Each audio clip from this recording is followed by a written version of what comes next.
on a des tentations, on se dit mais non, c'est pas bien. Ouais, tu penses, ouais, mais regarde, c'est pas bien, après je vais pas être content de moi, etc. On est controversé, mais on n'a pas des projets avec un but d'arriver à un aboutissement, de faire uniquement toute la journée du mal. Qu'est-ce qui nous permet d'être comme ça, de faire face, que ça soit pas toute la journée et pas des projets, tel que je vois ici dans les versets, c'est la Torah. C'est la Torah même qui va pas juste nous donner une nouvelle idée de l'homme avec la relation avec son créateur, l'homme et Dieu, pas du tout. Sans Dieu, on ne peut pas avoir de vie de société. Et c'est ce que je retiens dans Parashat Noach. De prendre conscience que si je prends tous les traits de caractère, tout sans exception, alors on peut me dire, oui, mais moi j'ai des amis qui ne sont pas pratiquants et qui sont bien. Et je vous dirai et je m'avancerai. Peut-être ils sont bien. Allez creuser dans les définitions de chaque chose. De c'est quoi les valeurs, c'est quoi les bonnes choses, etc. Je vous dis, sans la Torah, on ne peut pas arriver à une shlemut, à une plénitude de définition des valeurs et des notions et des traits de caractère. Il n'y a que la Torah qui nous permet réellement de définir les choses et les mettre à la bonne place. On vit dans un monde de société. Ce petit garçon-là de 14 ans qui a décidé que ce n'est pas à la maison qu'on va définir quel langage on doit avoir, mais c'est les copains. Le garçon, il va dire, non, maman, ça c'est à la maison.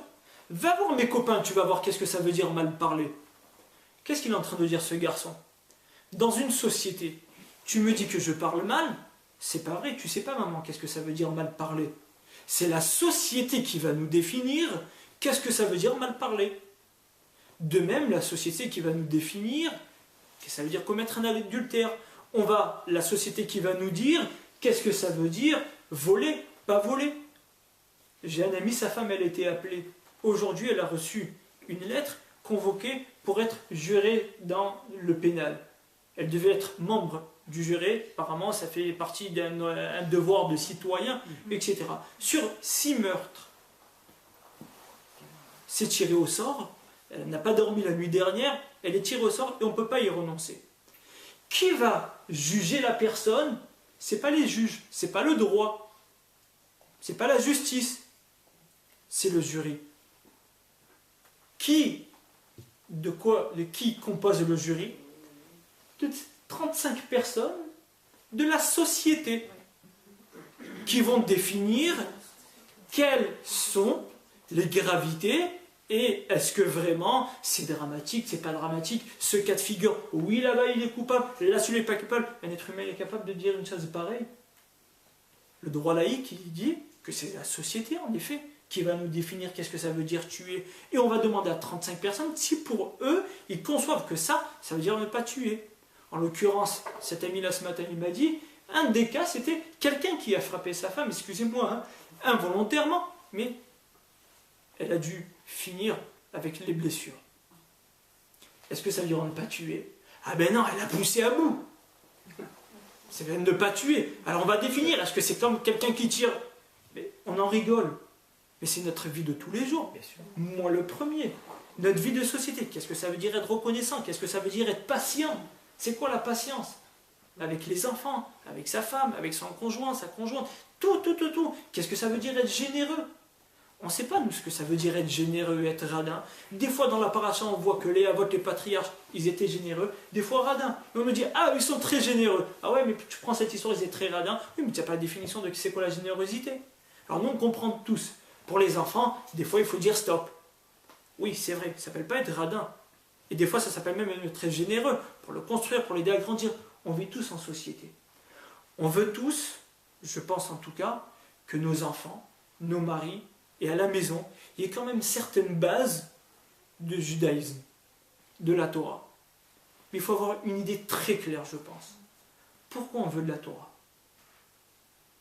Pour une affaire spirituelle, ou pour une affaire avant tout de société? Il faut être très conscient qu'il y a uniquement grâce à la Torah ce qui nous permet d'avoir les bonnes valeurs.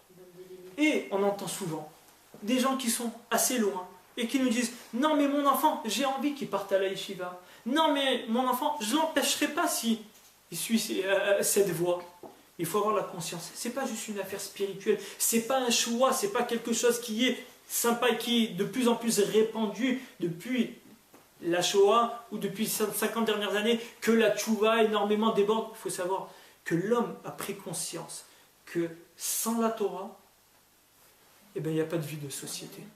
Et encore une fois, on le voit dans notre vie de tous les jours, tous les jours, tous les jours. Alors je pense, le message que moi-même j'ai retiré de cette paracha, c'est avant tout prendre conscience que lorsque on récupère des enfants de l'école, on lui dit « tu as pris le chumash, tu n'as pas pris le chumash, va réviser avec ton papa, ou ton papa il ne sait pas, alors va avec quelqu'un d'autre réviser, ou on va encourager son mari, ou on va tout organiser en fonction de la Torah. » Il faut savoir une chose, parce que c'est que la Torah qui nous permet d'arriver aux définitions et aux vraies valeurs de Midot. Il est écrit, je finirai avec la Mishnah dans Avot, parce que peut-être vous allez rentrer et vous allez vous poser cette question. Derech Eretz kadma la Torah. Le Derech Eretz, le comportement, il devance la Torah. S'il devance la Torah, ça veut dire que je n'ai pas encore étudié la Torah. On me demande d'avoir du Derech Eretz, avoir des valeurs humaines, et ensuite, un jour, j'étudierai la Torah. Ça veut dire que je peux avoir du Derech Eretz sans la Torah. J'ai entendu une fois un commentaire qui dit la chose suivante. Derech Eretz kadma la Torah, c'est pas dans la pratique et la réalité. Il faut que tu sois conscient que le Derech Eretz doit être une chose qui doit être bénéfique pour toi avant même d'étudier la Torah. Ça veut dire, on parle ici d'un projet. Tu veux étudier la Torah. Pourquoi tu veux étudier la Torah? Pour toi, pour ta société, pour être quelqu'un de bon, quelqu'un de bien, ou pour une affaire spirituelle? Il faut que tu saches que la Torah, avant tout, qu'est-ce qu'elle t'amène? Au Derech Eretz. Et le Derech Eretz, il vient avant la Torah. Mais qu'est-ce qui te permet d'arriver au Derech Eretz? C'est la Torah. Donc quand la Mishnah dit Derech Eretz kadma la Torah, c'est un projet. Moi, j'étudie la Torah. Il faut que je sache qu'une chose, la Torah doit m'amener. Une bonne définition d'harmonie dans la maison. C'est quoi l'harmonie? Alors, on a des couples, ça va comme ci, ça va comme ça. Il y a des parents où on entend parler à leurs enfants, ça nous fait mal aux oreilles. Non, mais nous, ça va bien. Il y a de l'harmonie dans la maison. Ça s'appelle de l'harmonie. Qui va définir c'est quoi l'harmonie? Dans toutes les valeurs. Quand on dit Derech Eretz kadma la Torah, il faut avoir un but. Quand on veut construire et persister, d'avoir une maison qui tourne autour de la Torah et du judaïsme, c'est pas juste une question encore une fois spirituelle. C'est pour avoir du Derech Eretz. Et sans ces valeurs-là, et cette base, et avant tout, cette conscience, parce que concrètement, qu'est-ce qu'on nous demande alors? Que lorsque on encourage un enfant à étudier, ou à respecter nous-mêmes des lois, que ce soit donc chez la femme, Tarat Mishpacha, Chala, Nida, etc., Adla Katnerot, il faut savoir une chose, que sans ça, je ne pourrais pas être quelqu'un de bien. Comment ça marche? C'est magique. Parce que toute seule, je n'ai pas de définition des choses. C'est qu'en accomplissant les mitzvot et comprendre la Torah que je peux être quelqu'un de bien. Sans ça, dès la 4e génération, je répète, dit le natif, le Emek Davar, l'homme a perdu tout sens intellectuel de tous les traits de caractère et de valeur. Et sans la Torah, qu'on soit clair, on ne peut pas être quelqu'un de bien et avoir les bonnes définitions des midot. Donc, encore une fois, je sais, on est tous dans un monde où nos enfants ils sont à l'école juive, ou même s'ils ne sont pas à l'école juive, on veut qu'ils respectent Shabbat et se marient avec des juifs, etc. Mais pourquoi on veut ça? Pour garder les bonnes définitions et les valeurs de la société, de l'humanité. On ne veut pas que les choses se dégradent. On va parler de mariage. C'est quoi un mariage? Qu'est-ce que ça veut dire un mariage? On a affaire à tous les sujets tabous de la société. Mais qui nous définit chaque chose? Sans la Torah, on n'a pas de définition. Et en effet, ceux qui n'étudient pas la Torah ont toutes les raisons de ne pas comprendre comme ça et de se dégrader, puisqu'ils n'ont rien qui va les rappeler. Et je finirai encore avec une dernière chose, si tu me permets. Il est écrit qu'au moment de Matan Torah, quand Dieu il a donné la Torah, le Minchat Chinour, qui est un commentaire, il rapporte que Dieu il a répété les 7 mitzvot, ce qu'on appelle les Sheva mitzvot Béné Noir, les 7 mitzvot qui ont été donnés à toutes les nations. Hachem il les a répétés aux nations. Comme si Akadosh Baruch Hu a dit toutes les 613 mitzvot pour les juifs, et a répété les 7 mitzvot Umma Taolam. Comme ça, le Minchat Chinuch dit. Qu'est-ce qu'Akadosh Baruch Hu a eu besoin de répéter les Sheva mitzvot et 7 mitzvot noirs? Encore les mitzvot de la Torah, mettre les tefilin, faire Kriyat Shema, faire Shabbat, c'était tout ça du nouveau. Il fallait bien sûr les enseigner au Béné Israël. Mais les 7 mitzvot Béné noirs, ça va, c'est depuis un bon moment, ça. C'est depuis Noir que nous sommes tenus de les respecter. Qu'est-ce que Dieu a besoin de les répéter?